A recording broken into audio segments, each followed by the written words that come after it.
পঞ্চগড়ে নানা অজুহাতে দিন দিন বেড়েই চলছে শাকসবজি, মাছ, মাংস সহ নিত্যপণ্যের দাম। এতদিন তীব্র তাপদাহে সবজি ক্ষেত ক্ষতিগ্রস্ত হবার কথা বলে কয়েক দফায় দাম বাড়ানো হয় শাকসবজির। এবার ব্যবসায়ীরা নতুন অজুহাতে তুলেছে বৃষ্টির।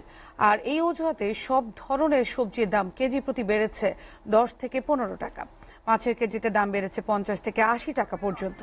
এতে বাজারে আসা ক্রেতারা বেশ বিরক্ত। তারা বলছেন, জেলায় মৌসুম ভিত্তিক শাকসবজি উৎপাদন ভালো হলেও বাজার মনিটরিং না থাকায় ইচ্ছে মতো দাম বাড়াচ্ছে ব্যবসায়ীরা। এতে দুর্ভোগে পড়ছে নিম্ন আয়ের মানুষ।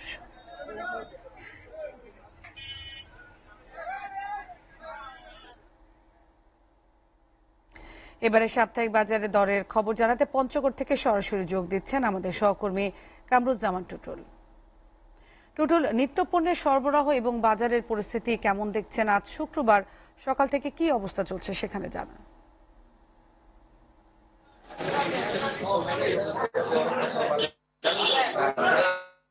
আপনি জানেন, নানা অজুহাতে পঞ্চগড়ে কিন্তু নিত্য পণ্যের দাম দিন দিন বেড়ে চলছে। বিশেষ করে স্থানীয় ব্যবসায়ীরা বলছে কিছুদিন আগে তীব্র তাপদাহের কারণে ক্ষতিগ্রস্ত হচ্ছে শাকসবজির ক্ষেত। আর এখন বলছে বৃষ্টির কারণে শাকসবজির ক্ষতি হওয়ার কারণে দাম কিছুটা বেড়েছে। আমি দেখাইতে চাই বাজারে সবজি কাঁচা বাজার এলাকায় শাকসবজির বাজার। আর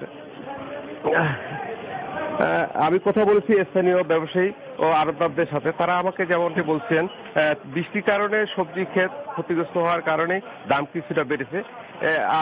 আর পাইকারি বাজারে প্রতি কেজি আলু বিক্রি হচ্ছে 55 থেকে 60 টাকা, পটল 30 টাকা, 40 টাকা লাউ প্রতি পিস, কাঁচামরিচ বিক্রি হচ্ছে 120 টাকা, পেঁয়াজ 90 টাকা, রসুন 260 টাকা, আদা 320 টাকা, মিষ্টি কুমড়া প্রতি পিস কেজি হচ্ছে 30 টাকা, বেগুন 40 টাকা, করলা 80 টাকা, পাকিস্তানি মুরগি প্রতি কেজি বিক্রি হচ্ছে 300 টাকা, আর ব্রয়লার মুরগি বিক্রি হচ্ছে 180 টাকা।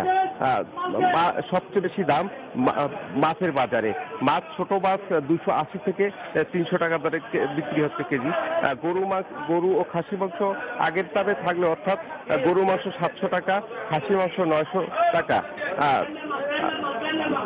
দফায় দফায় দাম সবজির ও মাছ মুরগির দাম বেড়ে যাওয়ায় অস্বস্তি প্রকাশ করছে বাজারে আসা ক্রেতারা।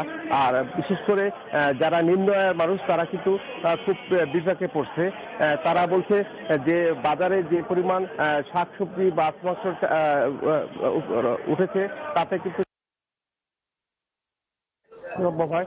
এই কারণে বাজার মনিটরিং এর বেশি গুরুত্ব দেওয়ার কথা বলছে নিশাত।